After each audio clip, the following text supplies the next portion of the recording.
इस particular video में हम समझने की कोशिश करेंगे रिकॉग्नाइज्ड प्रोविडेंट फंड के बारे में।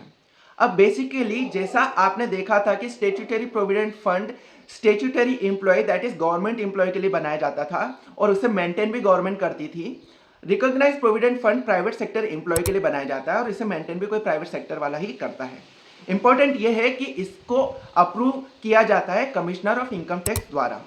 अब इंपॉर्टेंट ये आ जाता है कि इसके टैक्स कॉन्सिक्वेंसेस क्या होते हैं। अगेंस्ट लाइक प्रोविडेंट फंड यहाँ पर एम्प्लॉयर एंड एम्प्लॉय उसमें कंट्रीब्यूट करते हैं और उस पर आपको इंटरेस्ट भी मिलता है और at the time of retirement आपको लमसम अमाउंट मिलता है।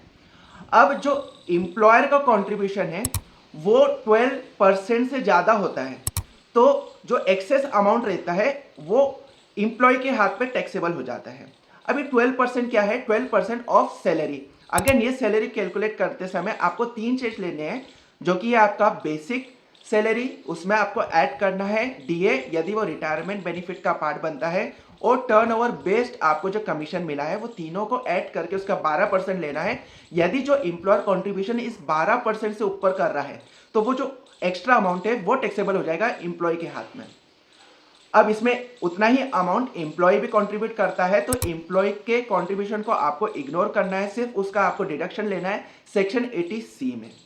अब ये जो भी अमाउंट आप आरपीएफ रिकॉग्नाइज्ड प्रोविडेंट फंड में क्रेडिट करोगे तो इसमें आपको इंटरेस्ट मिलेगा।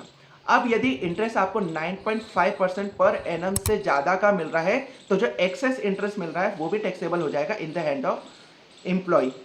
अब इंपॉर्टेंट ये हो गया कि आपके प्रोविडेंट फंड में से यदि आप लमसम अमाउंट ले रहे हो at the time of retirement तो यहाँ पर ये पूरा का पूरा अमाउंट एग्जाम्प्ट हो जाता है सेक्शन 10 क्लॉज 12 के हिसाब से। तो इंपॉर्टेंट ये है कि यहाँ पर आपको दो लिमिट ध्यान रखनी है। एम्प्लॉयर के कंट्रीब्यूशन के टाइम पे 12% ऑफ सैलरी, और जो उसमें इंटरेस्ट मिल रहा है वो 9.5% पर एनम की जो इंटरेस्ट से ज़्यादा मिल रहा है तो उसका आपको ध्यान रखना है।